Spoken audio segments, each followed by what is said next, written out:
7 दिन तक गिरिराज जी उठा लेंगे, कालिया नाग को पछाड़ देंगे, लेकिन मधुमंगल सीधामा के आगे ऐसे भीगी बिल्ली बन जाएंगे जैसे जी कितने बलवान है। मधुमंगल सीधामा, मन सुखा तन सुखा। तन सुखा को नाम तन सुखा क्यों है पता है? वो तन ऐसोवा को फूंक मार दो तो ऑस्ट्रेलिया पहुंच जाए बिना वीजा के। वहां को नाम ही तन सुखा, ये इनके असली नाम नहीं है, ठाकुर जी ने रखो है। पत्रो दुबरो या हमारे वहां को नाम कहा तन सुखा। एक है धन सुखा, दोनों बात है। पत्रो दुबरो है लेकिन नाम वहां को उल्टो रखो, ये व्यंगात्मक नाम है कैसो? पत्रो दुबरो पर नाम का रखो, तंते बड़ो सुखी है भैया। दोनों बातें, तन सुखा, तंते सुखो भी और तंते सुखी भी। जैसे ठाकुर जी कोई और ग्वाल बालन की मंडली तो मिले ना, देख ले भैया हम तो ज्यादा मत बोला, नहीं तो तन सुखा है बुला देंगे। वो तन सुखा कौन है? बोले हम में सब तो बलवान है वो। सामने वाले बालक डर जाए, बोले अच्छा लाला ने दिखाइयो, ए तन सुखा ने करके आज तन सुखा आयो पत्रो दुबरो सीख सब। कोई जलेबी की दुकान या कोई बढ़िया मिष्ठान की दुकान दिखे ठाकुर जी को, ठाकुर जी के भैया हमें दे दे, बोले लाला जी ऐसी ना मिले, जाके काजी कछु देना पड़ेगा। अरे तू जाने ना है हमारे पास में गोकुल को सबसे धनवान व्यक्ति है। बोले कौन? बोले धन सुखा। धन सुखा ने करके आयो, बाकी जन कितने कर्ज आए सबन पे। वहां को नाम है धन सुखा। एक है ठाकुर जी को सखा, वहां को मुख ऐसो है कि वह देख के यूं लगे कि रो रो है। ठाकुर जी तो पहली बार मिलो, ठाकुर जी ने वहां को, अरे भैया तू रो काई को रोए? अरे ना लाला रोए ना रो, मेरो चेहरा ही ऐसो है। ठाकुर जी वाह, वहां को नाम रख दियो मन सुखा। जे मन सुखा, मन ते सुखी। तो कहां इतने बड़े बड़े राक्षसन को ठाकुर जी नेक में ही मार रहे हैं। और ऐसो बली तो खेलन में ग्वालन सो पिट जाए। जे ग्वाला सबरे पीट दे लाला को, रोते रोते जाए मैया मुको आज माने बड़ो खिजायो, वो बड़ो लड़े मोते। प्रेम ये सब ब्रजवासीन को प्रेम है ठाकुर जी से, और ठाकुर जी को प्रेम है ब्रजवासीन से।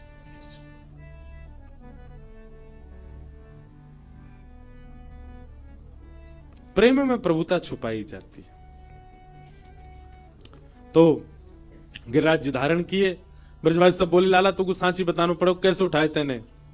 ठाकुर जी बोले कछु माखन को बल बढ़ो, कछु गोपन करी सहाय, श्री राधे जू की कृपा सो मैंने गिरिवर लियो उठाए। भैया कछु तो मुंह में माखन को बल आगो, आप सबन के घर में माखन चुरा चुराए के खायो, वहां से मुंह में बल आगो। ब्रजवासी बोले और? बोले कछु गोपन करी सहाय, आप सब गोप ग्वालन ने मेरी बड़ी सहायता करी। गोप ग्वाल ब्रजवासी बोले लाला सहायता तो हम कर रहे, हमने अपनी अपनी छड़ी लगाई पर कहा बताएं टूट गई सबरी, हम सहायता। ठाकुर जी बोले छड़ी इनकी सहायता ना करी, आप लोगों ने पता ही ना है आपने मेरी कहा सहायता करी। ब्रजवासी बोले बता दे भैया। बोले आप सबरे टकटकी लगा के मोह देख रहे, और जब आप सबरे मोह देख रहे तो आप सबन की शक्ति मेरे भीतर आ गई, और आप सबन की शक्ति जैसी मेरे भीतर आई, लाखों ब्रजवासी इनकी शक्ति एक बालक में आ गई, मैंने गिरिराज जी उठा लिए। ब्रजवासी बोले अच्छा, तभी तो हम कहें आजकल कमजोरी क्यों लग रही है भीतर से, नेक चलवे में हम हाँप क्यों जाएं, सांस काई को फूल रही है हमारी। अब पता चली जे तो हमारी शक्ति चुरा ले गो लाला। ठाकुर जी बातें सुन के मंद मंद मुस्कारे और प्रेम आश्रु छलक रहे हैं ठाकुर जी के। कितने भोले हैं ब्रजवासी। मैं भैया अपनी कथा में, हर कथा में एक बात कहूं, ठाकुर जी को प्राप्त करवे के पाजे काजे ज्ञानी हेवे के जरूरत नहीं, वैरागी हेवे की जरूरत नहीं, बुद्धिमान हेवे की जरूरत नहीं, धनवान हेवे की जरूरत नहीं। ठाकुर जी को प्राप्त करवे के काजे भोले बन जाओ। जितने सीधे, जितने भोरे, जितने भोंदू, उतनी जल्दी लाल जी मिलेंगे। ब्रजवासी बहुत भोरे हैं, बहुत सीधे, और सीधे ही ठाकुर जी को। अब देखो लोग बाग आजकल एक नया ट्रेंड चला है, माता पिता बच्चों को समझाते स्मार्ट बनो, है दुनिया तुम्हारा दुरुपयोग कर लेगी, थोड़े चतुर बनो। थोड़े थोड़े ऐसे बनो। यूनिवर्सिटी जाते को हम एक परिवार आया, वो बोला महाराज जी हम तो अपने बच्चे को घर ही पढ़ा रहे हैं। मैंने क्यों? ये बहुत सीधा है, हम इसको यूनिवर्सिटी नहीं भेजते, हमें लगता है वहां के बच्चे ऐसे हैं, पता नहीं क्या होगा इसका। भैया देखो एक बात सुनो, आप चतुर बनोगे, स्मार्ट बनोगे, चाटुकारी आपके अंदर आ जाएगी, क्लेवर बनोगे, आप संसार के प्रिय रहोगे। संसार आपको बहुत प्रेज करेगा, भाई कुछ भी कहो ये आदमी बड़ा चतुर है। चतुर के भी दो अर्थ होते हैं, एक अर्थ तो ये होता है चतुर है इससे सावधान, और दूसरा ये होता है चतुर है मतलब इसको कैसे भी षड्यंत्र में डाल दो ये बच ही जाएगा।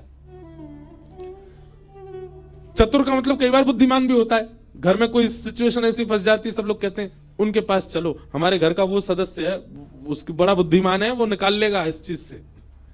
तो बुद्धिमान होना, चतुर होना, चाटुकारी होना, क्लेवर होना, स्मार्ट होना, इससे आप संसार के प्रिय बन जाओगे। पर अगर श्री कृष्ण के प्रिय बनना हो तो सीधे बन जाओ, भोरे बन जाओ। इसका प्रमाण है उद्धव जी।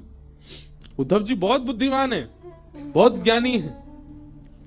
वृष्णि नाम प्रवरो मंत्री कृष्णस्य दैत सखा शिष्यो बृहस्पति साक्षात उद्धवो बुद्धि सत्तम। बहुत ज्ञानी है उद्धव, पर ठाकुर जी ने ब्रज भेजा उद्धव को।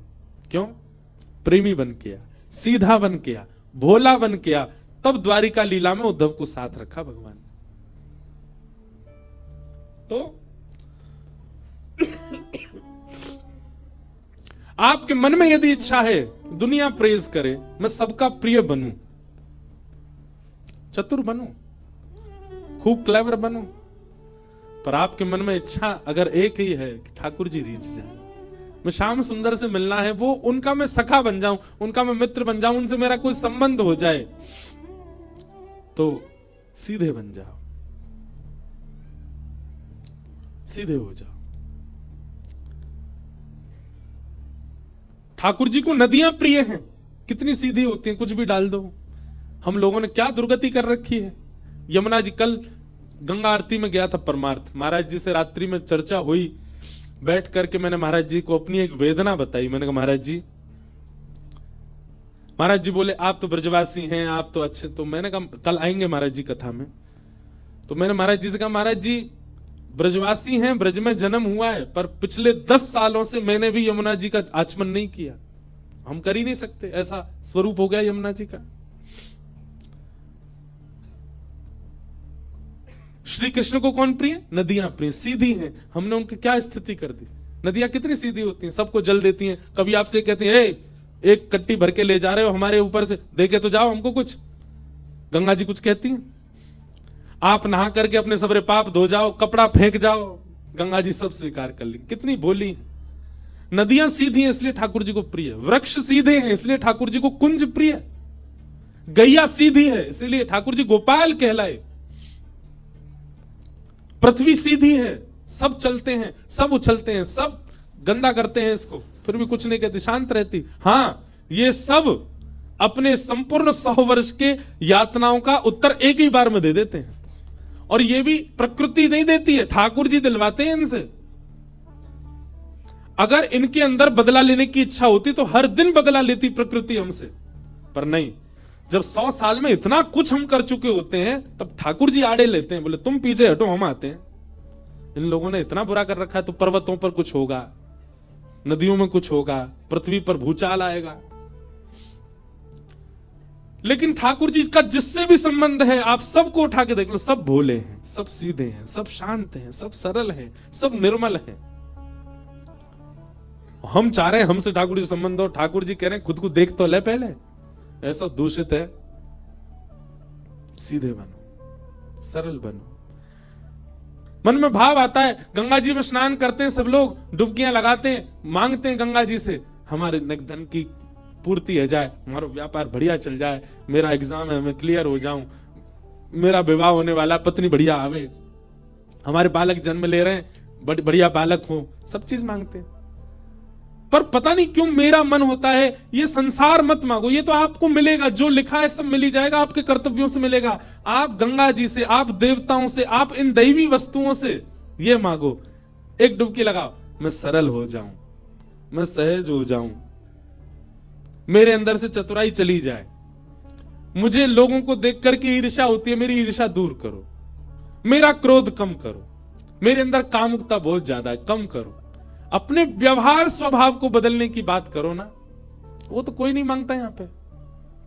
कभी किसी मनोकामना पूर्ण मंदिर में देखा किसी ने इस भाव से वो कपड़ा या नारियल बांधा है कि मेरा स्वभाव थोड़ा प्रिय हो जाए? कोई नहीं कहता।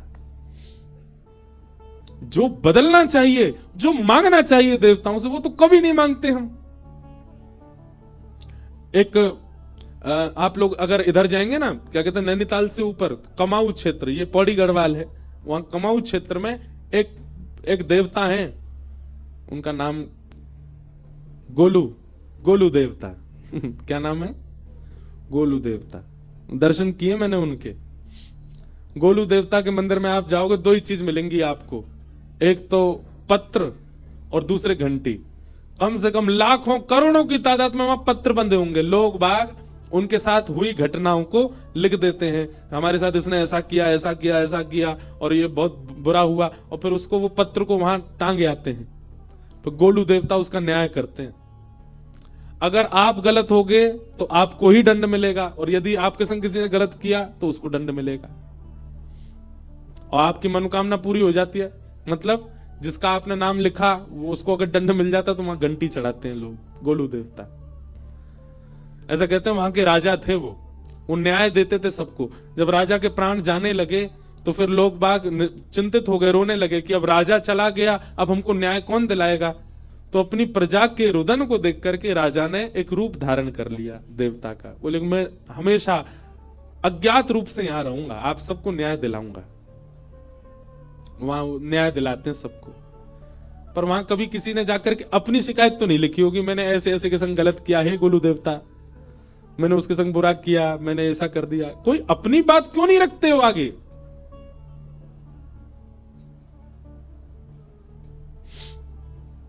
सीधे बन जाओ। भगवान ने गिरिराज जी धारण किए और ब्रजवासी सब खड़े हैं। 7 दिन 7 रात्रि तक ठाकुर जी ने नख पर गिरिराज जी धारण करके रखे, और 7 दिन बाद जब इंद्र को पता चला कि ये परमात्मा है, अब इसमें भी विषय तो बहुत बड़ा है, आज हमको रुक्मणी विवाह करना है, कि प्रश्न उठता है क्या इंद्र को भगवान ये नहीं पता चला कि ये भगवान है? 7 वर्ष का बालक 21 किलोमीटर लंबे चौड़े गिरिराज पर्वत को धारण करके खड़ा है, इंद्र को यह बात पता नहीं चली कि ये सामान्य बालक नहीं हो सकता। इस पर हम सब की दृष्टि कभी नहीं गई। हम सब तो हमेशा ही ये सुनते आए, कहते आए कि भैया 7 दिन तक ठाकुर जी ने गिरिराज जी था। इंद्र को पता नहीं चला भाई ये बालक नहीं कर सकता, ये निश्चित ही कोई परमात्मा है। ये बात पता चली किसको? जयदेव महाप्रभु।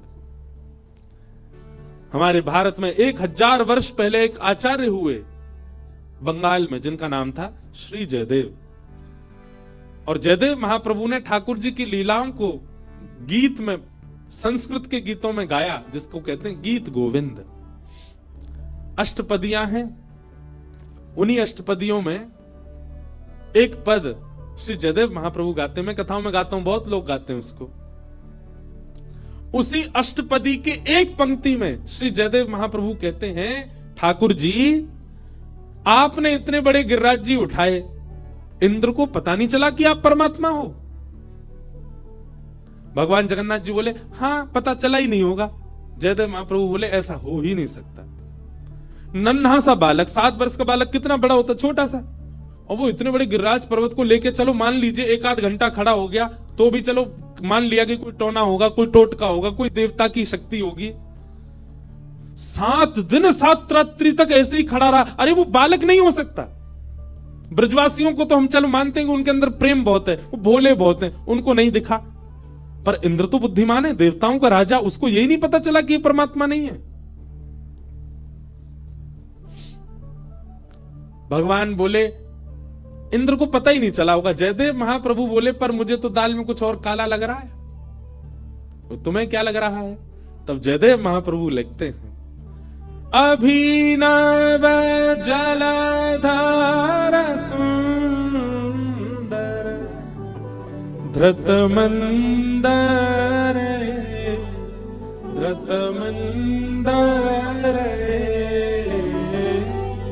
श्रीमुख चंद्र चकोर, जय जय देव हरे।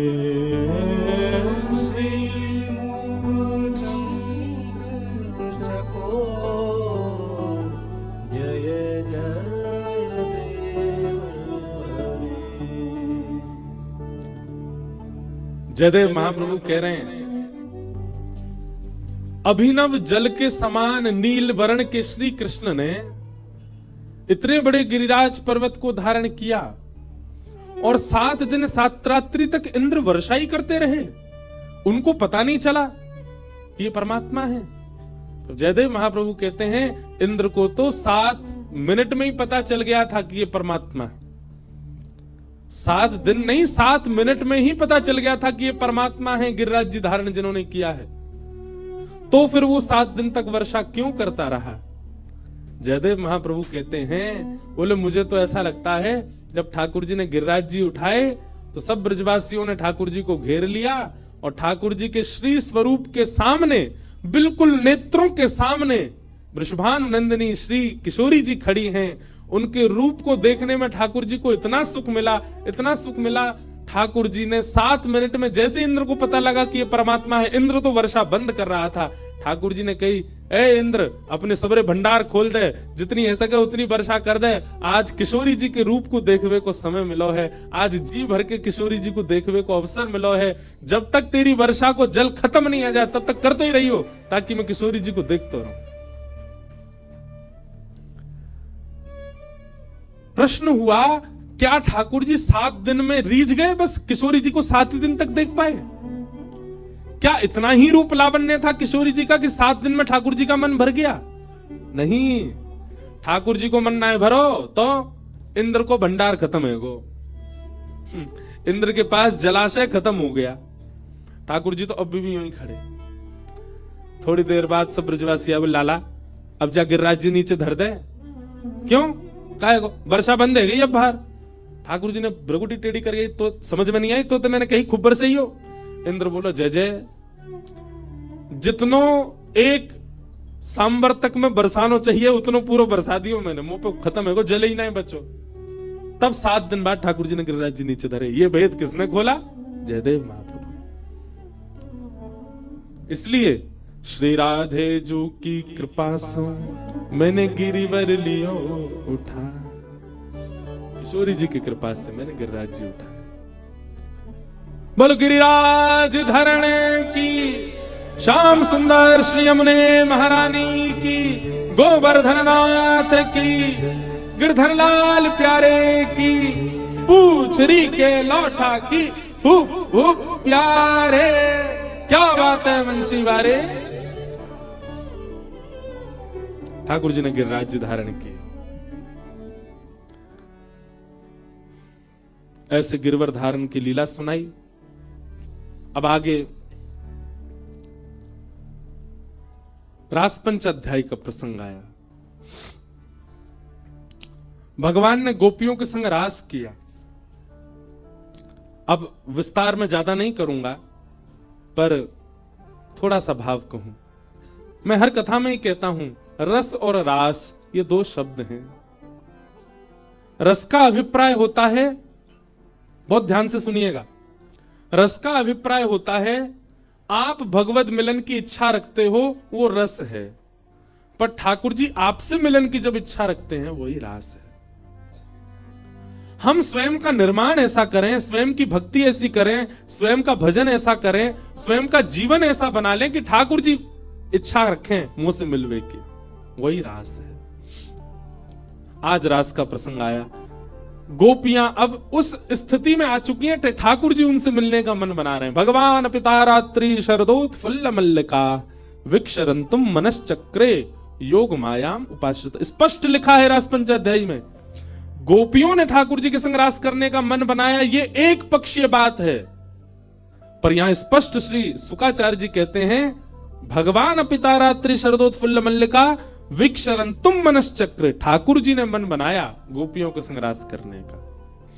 ये बहुत ऊंची बात है, इसको सामान्यतया सुन रहे हो इसलिए सामान्य लग रही है आपको। आप बद्रीनाथ जाने का मन बनाओ, समझ में आता है, पर बद्रीनाथ जी आपके घर आवे को मन बनाए, ये विशेष बात है कि नहीं? आप वृंदावन जाओ, एक बात है, पर अब देखो एक और बात समझो, आप गंगा जी के पास आओ, ये रस है, और गंगा जी आपके पास आ जाए, ये रास है।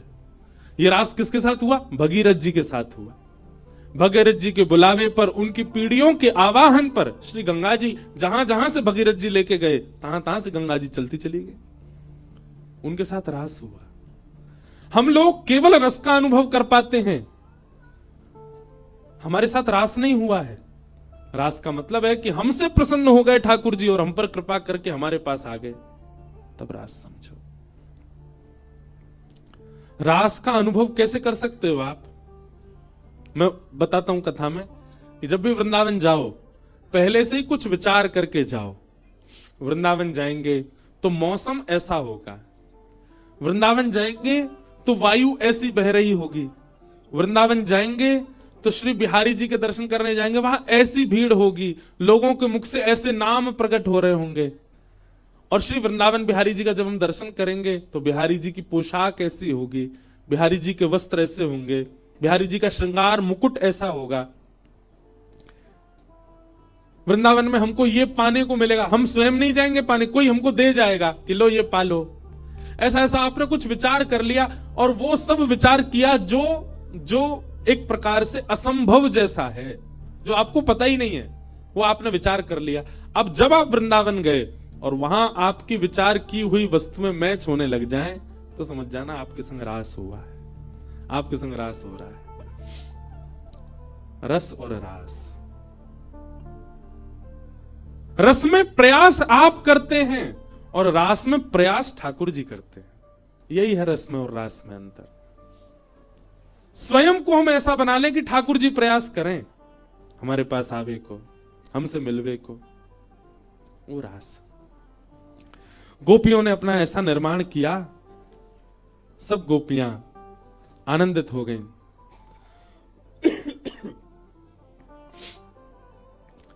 भगवान ने जैसी वंशी का नाद किया, कृष्ण प्रेम में उन्मुक्त गोपियों को वह स्वर सुनाई देने लगा, और स्वर भी नहीं सुनाई दिया, स्वर में शब्द सुनाई दिया, चल गोपी जल्दी आ, मैं तेरी प्रतीक्षा कर रहा हूं। गोपियों को स्वर नहीं सुनाई दे रहा, वेणु की धुन नहीं है, धुन में शब्द है, और शब्द कान में आते ही कहता है अरे गोपी जल्दी आ, क्यों वंशी बजा रहे हैं, सुनाई तो सबको दे रही है, पर वेणु की धुन में शब्द केवल उन्हीं को सुनाई दे रहा है जो कृष्ण प्रेम करती हैं गोपियां। जैसे कथा हो रही है, यहां हजारों लोग बैठे हैं, पर कई लोगों को केवल शब्द ही सुनाई दे रहा है कि व्यास जी केवल बोल रहे हैं, 10:30 बजे तो बोले ही जा रहे हैं, शांति ही नहीं है, 12:45 है गए, जन कब विश्राम लेंगे।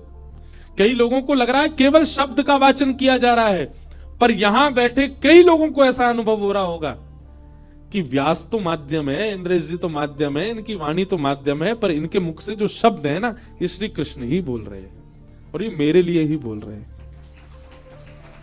ताली तो सबने ऐसी बजाई जिस सबन को यही लग रहा हो, पर सबको नहीं लग रहा है।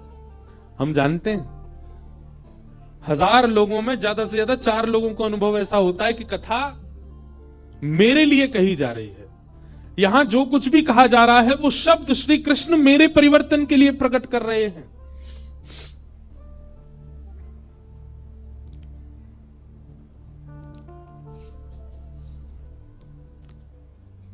और जब ऐसा अनुभव होने लग जाए, व्यास तो माध्यम है, जैसे ये माइक माध्यम है मेरी बात को आप तक पहुंचाने का, ऐसे ही आपको मैं माइक लगूं और ये लगे ये पीछे जो खड़े बोल यही रहे, समझ जाओ अब रास हो रहा है, अब रास का अनुभव है। और ये रास का अनुभव सबको नहीं होता। आपके हिमालय के स्वयं महादेव पहुंचे वृंदावन हमारे यहाँ, गोपियों ने रोक दिया, बोले बाबा कहां जा रहे हो, बोले मैं रास में जाना। बोले रास में तो केवल वही जा सके जो गोपी हो।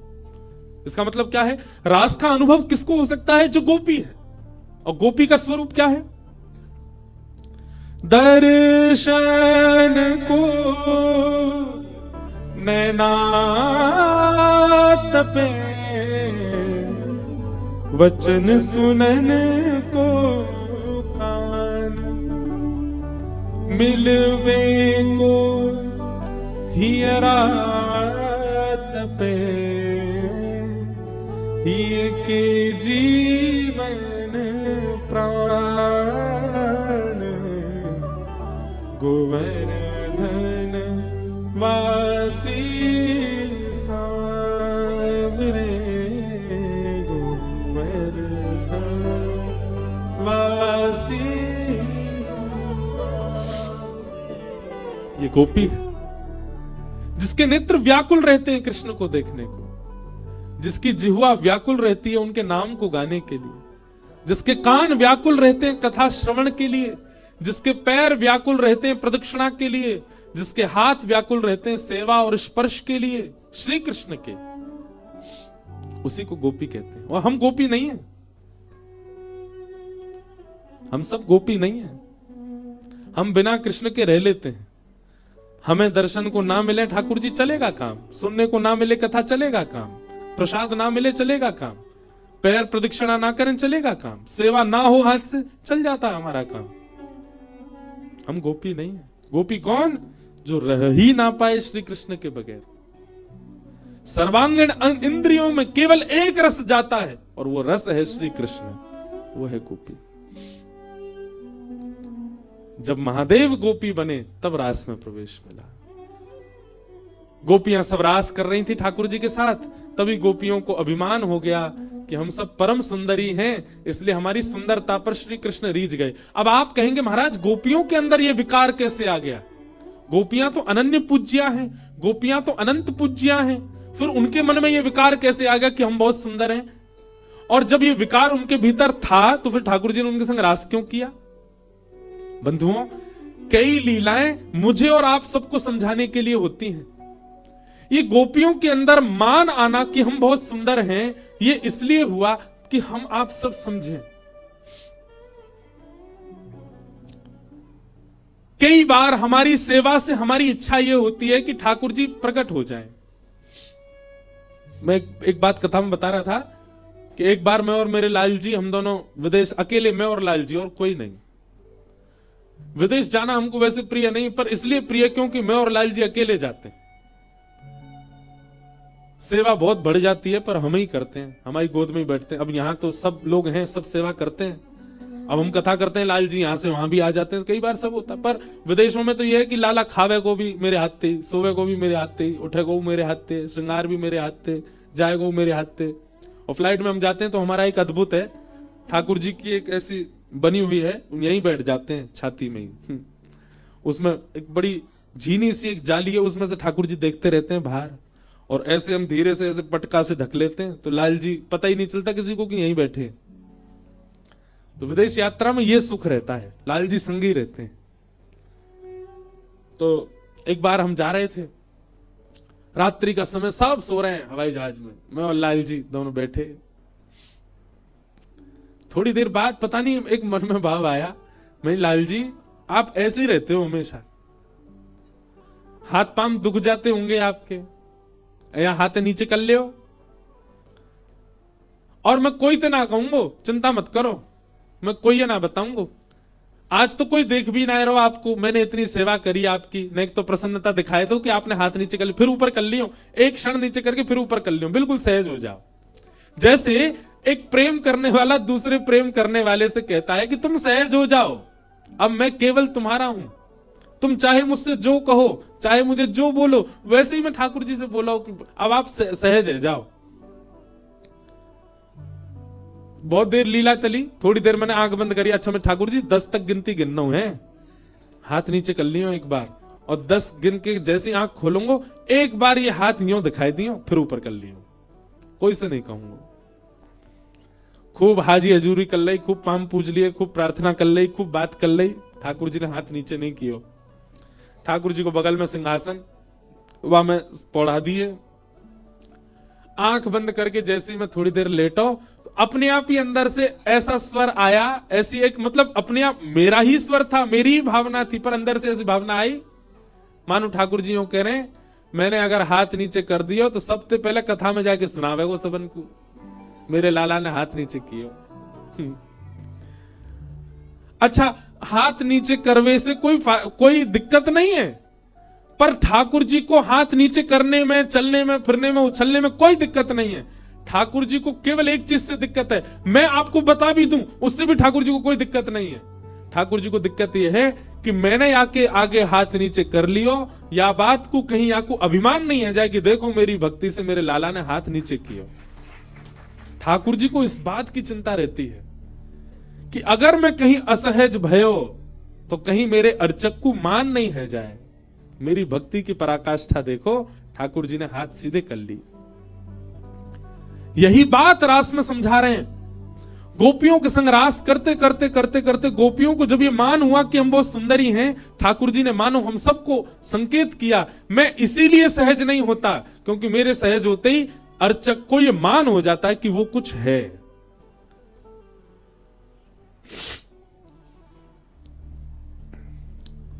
और मैं कुछ हूं, ये मान सबसे बड़ी बाधा है भक्ति में, इसलिए ठाकुर जी सहज नहीं होते। अब आप पूछेंगे तो ये मान से कैसे बचा जाए? सदगुरु, यदि जीवन में सदगुरु होंगे और सदगुरु का आश्रय होगा तो आप सेवा में जाकर के भी मान नहीं करोगे। हां, आपके शिष्यत्व में कमी होगी तो मान हो जाएगा, पर आपके शिष्यत्व में निपुणता होगी तो आप अपने गुरु का आश्रय करके जब जब सेवा में जाओगे मान नहीं आएगा। गोपियां बिना गुरु आश्रय के इस रास में चली गईं, और रास की आचार्य या रास की गुरु कौन है? श्री राधा रानी। सब गोपियां विलाप करती करती किशोरी जी के पास गई। हे सुन राधिका दुलारी, तेरे द्वार का भिखारी हूं मैं, शाम का पुजारी,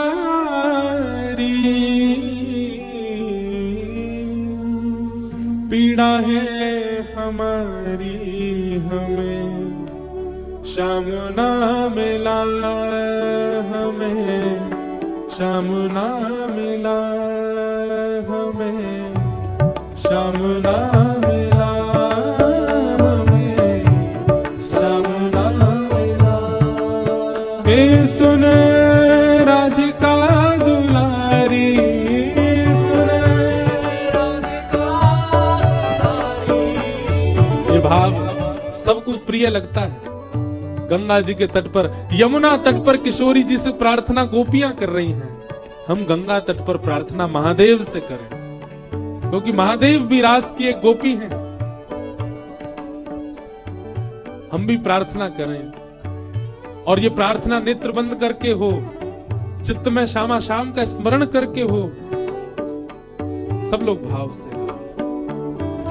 सुन राधिका दुलारी, सुन राधिका दुलारी, तेरे द्वार का भिखारी, तेरे द्वार का भिखारी, तेरे शाम का पुजारी, पीड़ा है हमारी हमें, श्याम ना मिला हमें, श्याम ना मिला, श्याम ना मिला हमें, श्याम ना मिला हमें, श्याम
सोचते थे कहाँ कहीं कुंजल में होगा, हम सोचते थे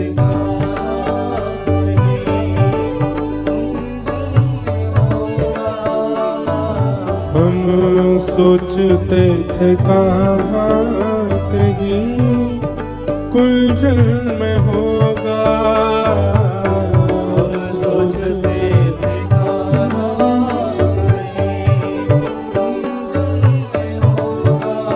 ओ अभी तो मिलन का हमने सुख नहीं भोगा, अभी तो मिलन का हमें सुख नहीं होगा, अभी तो मिलन का हमने सुख नहीं भोगा, अभी तो मिलन का हमें सुख नहीं होगा।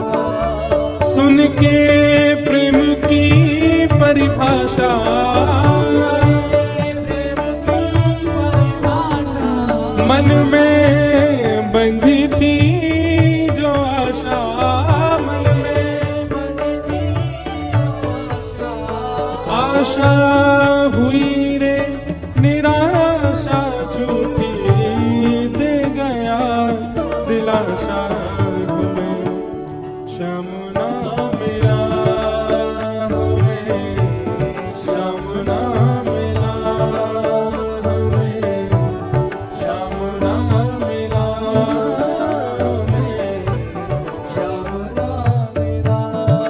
हे सुन राधिका दुलारी, सुन राधिका दुलारी, तेरे द्वार का भिखारी, तेरे द्वार का भिखारी, तेरे श्याम का पुजारी, एक पीड़ा है हमारी, श्याम ना मिला, हमें श्याम ना मिला, हमें श्याम ना मिला, हमें श्याम ना मिला।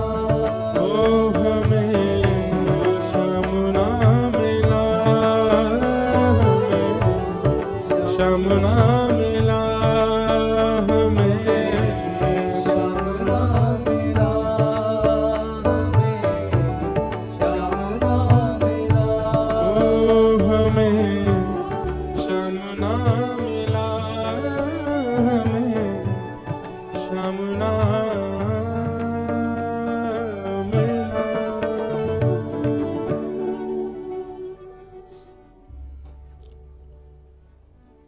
जब भी कभी सेवा में मान आता है ना बंधु, चाहे मुझे कथा करते समय ऐसा लगने लगे कि मैं कितना ज्ञान दे रहा हूं, आपको कथा सुनते सुनते ऐसा लगने लगे कि आप कितने भक्त हो, सेवा में कभी भी मान आए, मान आते ही अपने गुरुदेव का स्मरण करो। हमारे गुरु का भजन, गुरु का मंत्र, गुरु परंपरा उस मान को नष्ट करती है।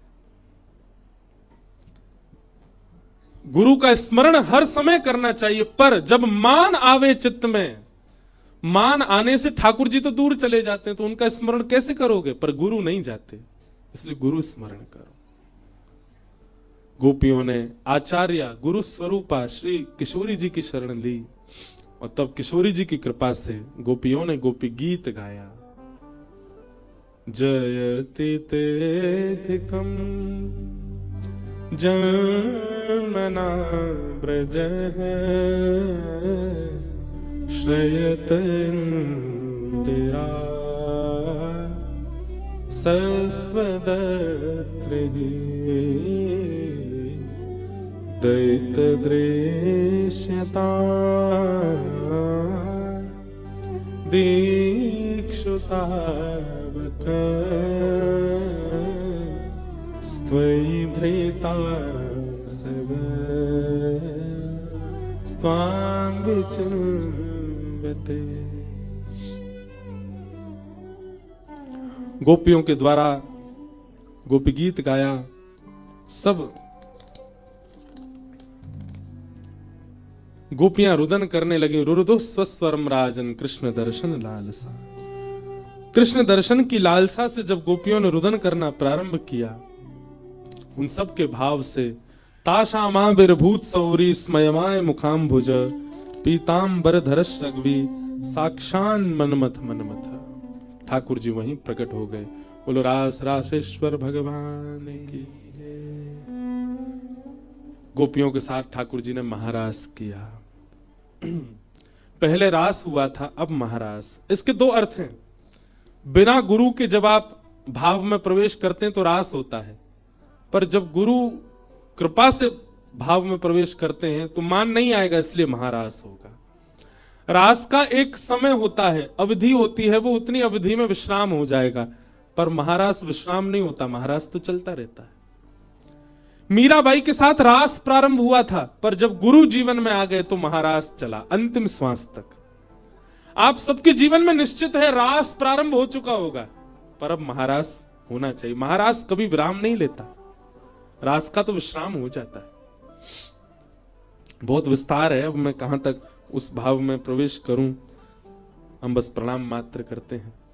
ठाकुर जी ने महारास किया और महारास में महादेव पधारे, सबको हम वंदन करते हैं। अब हम कथा क्रम को जल्दी ठाकुर जी के विवाह की ओर ले चलें।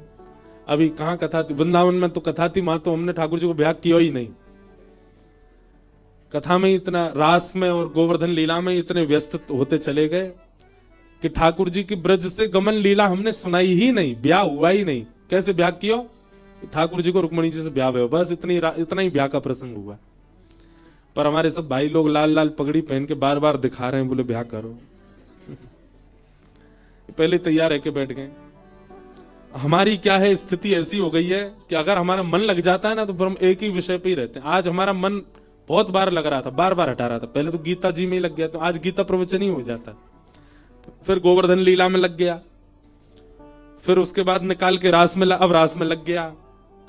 अब ले जा रहे हैं रुक्मणी विवाह। रुक्मणी विवाह ठाकुर जी का करना है। बीच में बड़े करुण और बड़े भाव में प्रसंग हैं, जिनको मैं कभी कभी कथाओं में स्पर्श करता हूं, इसलिए उनको केवल प्रणाम मात्र करता हूं। भगवान व्रत छोड़ करके मथुरा गए। मथुरा जाकर के ठाकुर जी ने कंस का वध किया। कंस वध के उपरांत भगवान ने उग्रसेन को राजा बनाया।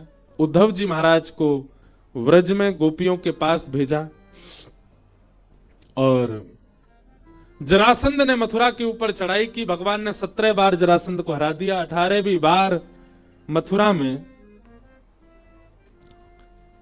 जरासंध ने जब चढ़ाई की तो ब्राह्मणों को अनुष्ठान पर बैठा करके आए, और ब्राह्मणों के अनुष्ठान के कारण ठाकुर जी ने मन में विचार किया कि अनुष्ठान विफल नहीं होना चाहिए। अनुष्ठान किस लिए किया जा रहा था? कि ठाकुर जी हार जाएं, जरासंध जीत जाए। तो ब्राह्मणों के भाव के लिए ठाकुर जी रण छोड़ करके द्वारिका को प्रस्थान कर गए। बोलो रण छोड़ राय भगवान की जय। गुजरात में ठाकुर जी का रण छोड़ मंदिर है, डाकोर जी में। आहा, क्या सुंदर ठाकुर जी हैं वहां पर। रण छोड़ राय भगवान, रण छोड़ करके ठाकुर जी भागे। विश्वकर्मा ने नगरी का निर्माण किया, जिस नगरी का नाम है द्वारिका, और द्वारिका में ठाकुर जी विराजे, नाम पड़ा द्वारिकाधीश। कथा विश्राम की ओर जा रही है। हम पहले कुछ एक दो सूचना देते हैं। आज बहुत व्यस्ततम क्रम है, इसलिए हम सबसे मिल नहीं पाएंगे। कथा करते ही हम गीता भवन नंबर 1 में जाएंगे, वहां गीता जयंती का उत्सव है, वहां थोड़ी देर रहेंगे। उसके बाद फिर गंगा पार करके ऋषिकेश में 1-2 जगह जाएंगे। गौड़िया मठ जाना है, एक जगह और जाना है, और फिर वहां से हम देहरादून जाएंगे। वहां पर एक दिव्य महात्मा का स्थान है, वहां दर्शन करके रात्रि में लौटेंगे। इसलिए आज दर्शन हम कल इसीलिए लाल जी को ले आए थे कि कल ही सब लोग मिल लें, और कल कथा का विश्राम है। कथा का समय वही रहेगा। कथा विश्राम करके हम संभवतः यहीं से ही वृंदावन प्रस्थान करेंगे, क्योंकि 15 तारीख से हमारे घर में कथा है। पूज्य मलुक पीठ वाले महाराज जी की भागवत कथा वृंदावन में हो रही है, पूज्य गुरुदेव भगवान के उत्सव में। तो हमें जाके सब व्यवस्थाएं करनी है, तो संभवतः यहीं से ही निकल जाएंगे। तो व्यास मंच से ही आप सबको प्रणाम कर रहे हैं, आप सबको वंदन कर रहे हैं। आप लोग कई भाव यहाँ आज भी आए हैं। हम सब भावों को कल निश्चित ही एक बालिका के तो 5 प्रश्न हैं, कईयों के 1-2 प्रश्न हैं, हम सब संभाल के रख के जा रहे हैं। कल हम सबके उत्तर देंगे और सब लोगों के शंका का समाधान कल करेंगे। बस कल और उत्तर प्रश्न मत ले आना, नहीं तो प्रश्न उत्तर में ही पूरी कथा हो जाएगी। बस इतनों का ही उत्तर दे देंगे।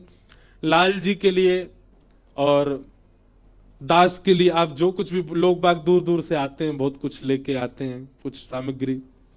हमने तो आजकल मीठा छोड़ रखा, हम डाइट कर रहे हैं, क्यों? हमारे लाल जी को उत्सव है, तो उत्सव में हमको खूब व्यस्तता। देखो सही बात यह है, ये करने का इसलिए कारण है क्योंकि हम एक दिन भी शांति से बैठ नहीं रहे, हर दिन बस चलते ही जा रहे हैं कथाक्रम, निद्रा पूरी नहीं होती, बैठक इतनी ज्यादा हो जाती है और वातावरण का परिवर्तन इतना होता है, कितने दिन से जुकाम ही ठीक नहीं हुआ।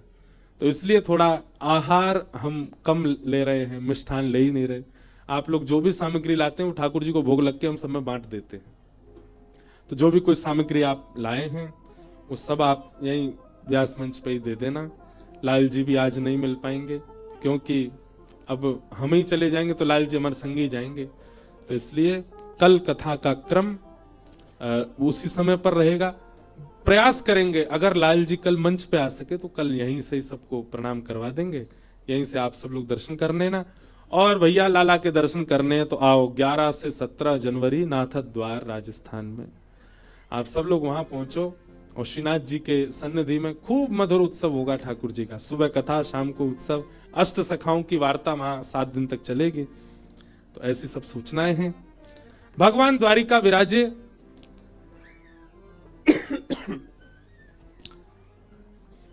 रेवती का विवाह बलराम जी के साथ हुआ और कौंडन्यपुर के राजा भीष्मक, उनकी पुत्री हैं रुक्मणी। रुक्मणी जी जब से भगवान की कथा सुनती हैं तब से ठाकुर जी को अपना प्रियतम रूप वर्ण करना चाहती हैं। रुक्मणी जी ने पत्र लिख करके ठाकुर जी को निमंत्रित किया और भगवान कौंडन्यपुर गए, जाकर के रुक्मणी जी का हरण करके ले आए। वसुदेव जी ने रुक्मणी जी को वापस भेजा और भीष्मक राजा को पत्र लिख करके कहा कि आप तैयारी करो, हम लाला की बारात लेकर के आएंगे।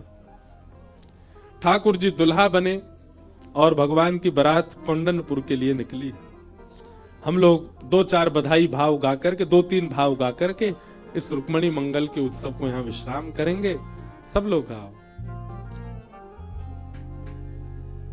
हो मैंने मेहंदी लगाई रे कृष्ण नाम की, हो मैंने मेहंदी लगाई रे कृष्ण नाम की, हो मैंने मेहंदी लगाई रे कृष्ण नाम की, हो मैंने मेहंदी लगाई रे कृष्ण नाम की, हो मैंने बिंदिया सजाई रे कृष्ण नाम की, हो मैंने बिंदिया सजाई रे कृष्ण नाम की, मेरे नैनों में गोकुल वृंदावन, मेरे नैनों में गोकुल वृंदावन, गाओ सब लोग। मेरे नैनों में गोकुल वृंदावन, मेरे नैनों में गोकुल वृंदावन, मेरे प्राणों में मोहन मन भावन, मेरे प्राणों में मोहन मन भावन, ओ मैंने बिंदिया सजाई रे कृष्ण नाम की, मैंने बिंदिया सजाई रे कृष्ण नाम की, ओ मैंने मेहंदी लगाई रे कृष्ण नाम की। मैंने मेहंदी लगाई रे कृष्ण नाम। रुक्मणी जी नाच रही हैं, गा रही हैं, ठाकुर जी की बारात आ रही है और सब कौंडन्यपुर के लोग ठाकुर जी को देख करके आनंद में झूम रहे हैं। हो मोहे प्यारो लागे, सब लोग देखो। वैसे तो हम ब्रज के उपासक हैं, हम तो श्री जी के संग ही ठाकुर जी को देखें, पर रुक्मणी जी के संग विवाह हुआ ठाकुर जी का, इसलिए उत्साह में रुक्मणी जी को श्री जी के रूप में ही देखी हूं। सांवरिया गाओ सब लोग। क्या गाओगे? ओ मोहे प्यारो लागे, मोहे प्यारो लागे, मोहे प्यारो लागे, ओ मोहे प्यारो लागे, आज दुल्हा बने हैं, आज दुल्हा बने हैं, ओ बड़े सुंदर सजे हैं, ओ बड़े चोखे सजे हैं, ओ मोहे प्यारो लागे, मोहे प्यारो लागे, मोहे प्यारो लागे, मोहे प्यारो लागे। ये तो द्वारिका के राजा, ये तो द्वारिका के राजा, जग के प्रतिपालक, ओ आज दुल्हा बने हैं, ओ मोहे प्यारो लागे, मोहे प्यारो लागे, ओ मोहे प्यारो लागे, ओ मोहे प्यारो लागे, मोहे प्यारो प्यारो लागे, ओ मोहे प्यारो लागे। श्यामा हृदय कमल सो प्रगटो, श्यामा हृदय कमल सो प्रगटो, श्याम हृदय कुमार वृंदावन प्यारो वृंदावन, वृंदावन प्यारो